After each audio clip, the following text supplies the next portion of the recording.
चुनाव विभाग ने तैयारी। एक सेकंड, आपका पीसी वाइज आपको बता दूंगा मैंने। आज जो हुआ है किशनगंज का लगभग किशनगंज का 64% है, कटिहार का 64.6% है, पूर्णिया 59.94% है, भागलपुर 51% है और बांका 54% है। कुल मिलके 58.58%। रिपोल कल डिसीजन होगा, कल स्क्रूटिनी चलेगा ऑब्जर्वर साहब के सामने, उसके बाद ही रिपोल के बारे में निर्णय होगा, अभी नहीं।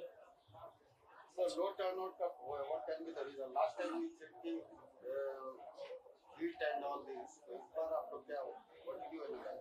See, there are many reasons for low voter turnout. As I said, this is an ongoing process. In fact, this time we also provided transport facilities to those people who are unable to come from home to the polling station and go back. हम लोग इस बार medical kit, छाया का व्यवस्था, ये सब हमने किया है। और मोस्ट इम्पोर्टेंटली हमने पोलिंग स्टेशन का आसपास रहने वाला हमारा कर्मी जैसे आंगनबाड़ी सेविका, सहायिका, विकास मित्र, इन सब लोगों को भी मोबिलाइज किया ताकि वो लोग घर घर पर जाकर के मतदाताओं को प्रेरित करें कि आके वोट कर सके। जैसे मैं बताया, मैं फिर रिपीट कर रहा हूँ कि जो हमने मतदान प्रतिशत आपको बता रहे हैं, ये अनुमानित प्रतिशत है। हमको पूरा उम्मीद है कि ये और बढ़ेगा। हम लोग 60% क्रॉस करने का हम लोग उम्मीद रखता है, निश्चित रूप से। मतदाताओं को आकर्षित करने के लिए टोपी, टी शर्ट और बैजेस बंटवाए, क्या वो काम नहीं है? देखिए, निश्चित आय है। आप अगर नहीं बढ़ते थे तो क्या होता था, ये कोई बोल सकता है। तो निश्चित रूप से हम लोग प्रयास किए हैं, हम लोग प्रयास जारी रहेगा। अभी भी 5 फेज हमारा बचा है। हम लोग ये सारे एक्सपेरिमेंट करते रहेंगे। लोकतंत्र महापर्व में मतदाताओं को भाग लेना चाहिए, और उसके लिए जो भी फैसिलिटीज हम लोग को करना चाहिए, फैसिलिटेशन करना चाहिए, वो जरूर करेंगे और भी मेजर्स करेंगे।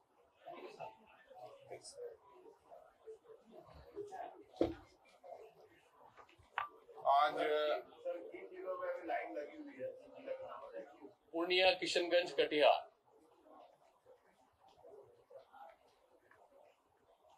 आज बिहार में सेकेंड फेज का चुनाव शांतिपूर्ण तरीके से संपन्न हुआ है।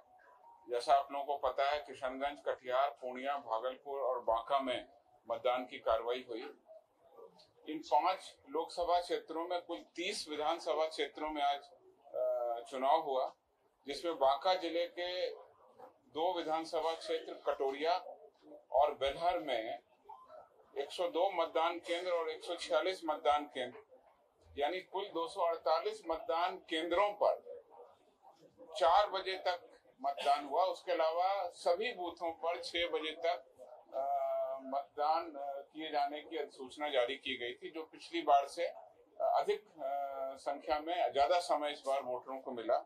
अभी भी कई स्थानों पर लाइनें लगी हुई हैं और मैं आपके माध्यम से बताना चाहूंगा कि जो भी व्यक्ति 6 बजे तक लाइन में लग गए थे, जब तक आखिरी व्यक्ति अपना वोट नहीं डाल देगा तब तक पूरी पुलिस की अरेंजमेंट और सारा अरेंजमेंट बना रहेगा। तो जैसा सीओ साहब ने बताया, अभी भी मतदान कुछ जगहों पर चल रहा है। जब वो क्लोज होगा तो फाइनल टर्नआउट आपको बताया जाएगा।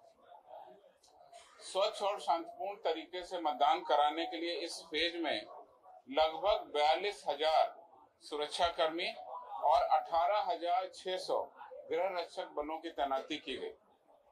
सुदूर क्षेत्रों में घुड़सवार दस्ता एवं नदी क्षेत्रों में तो नाव से निगरानी की भी व्यवस्था की गई।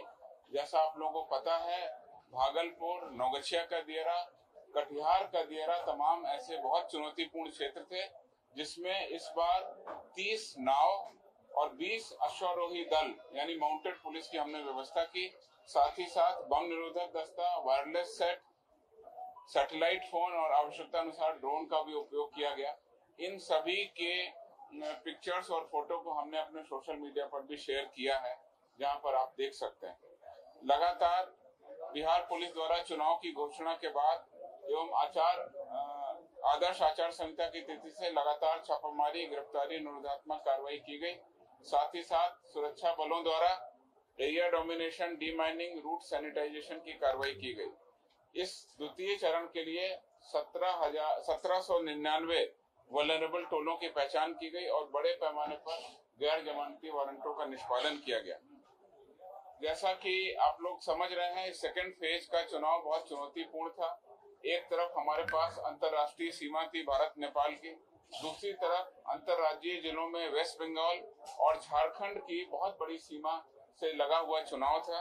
इस अवसर पर हमने अंतर्राष्ट्रीय सीमा पर 36 चेक पोस्ट, अंतर्राज्यीय 47 चेक पोस्ट और उसके अलावा अंतर जिला एवं जिलों के अंदर कुल 195 चेक पोस्ट सहित कुल 278 चेक पोस्ट लगाए, जो चुनाव के दिन तक कार्यरत रहे, जिसके कारण ये चुनाव पूरी तरह से शांतिपूर्ण संपन्न हुआ। इस अवसर पर निरोधात्मक कार्रवाई का मैं ब्यौरा दे दूं।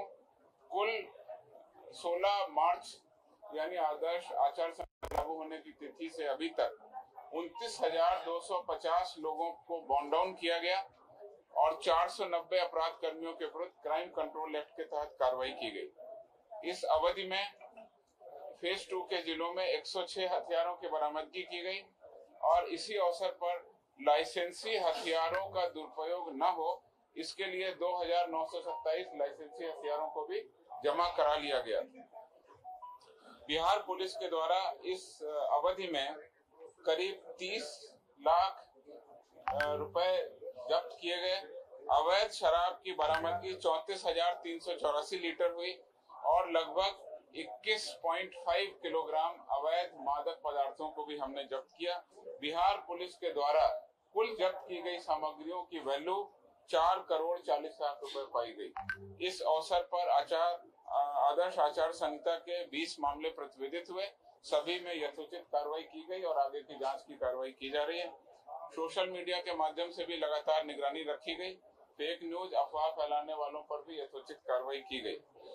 मतदान के क्रम में आज सुबह 7 बजे से लेकर अभी जो मतदान चल रहा है, उसमें अभी तक जो कार्रवाई की गई है, उसमें कुल 126 लोगों को निरोधात्मक कार्रवाई के तहत गिरफ्तार किया गया, जिसमें किशनगंज में 20, कटिहार में 31, पूर्णिया में 29, भागलपुर में 46 लोगों को निरोधात्मक कार्रवाई के तहत डिटेन किया गया, गिरफ्तार किया गया।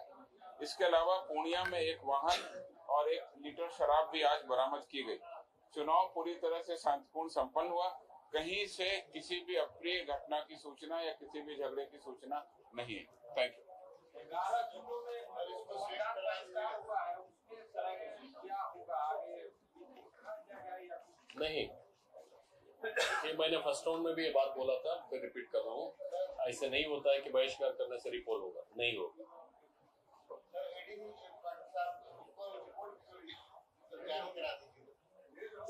मीडिया ग्रुप पे डाल देंगे। सर, ऐसा कोई देखिए, इस तरह से एक कंप्लेंट मिला था एक पॉलिटिकल पार्टी से। वो तो देखिए, हम लोग ड्राफ्ट वोटर लिस्ट पब्लिश करते हैं, अक्टूबर 27 को हमने पब्लिश किया। फाइनल मतदाता सूची को हमने पब्लिश किया था जनवरी 22। उसके बाद जैसे जैसे निर्वाचन घोषणा हुआ और नॉमिनेशन हुआ, सभी मान्यता प्राप्त राजनीतिक दलों का कैंडिडेट को एक एक किताब दिया था वोटर लिस्ट पर। ये इसका उद्देश्य यही होता है, अगर कहीं गलती है, कोई आदमी का नाम छूटा है, तो कृपया उनका नाम भराइए, या सुधारना है तो सुधारिए, ऐड करना है तो ऐड कराइए। ये सब प्रक्रिया के बाद आज मतदान के दिन बोलेंगे कि नहीं हमारा फलना वोटर का कटा है, तो इसमें कोई चारा नहीं है हम लोगों को। अभी आज के डेट में in fact already roll is frozen. The roll gets frozen on the last date of nomination. Thereafter, no change can be done in the roll.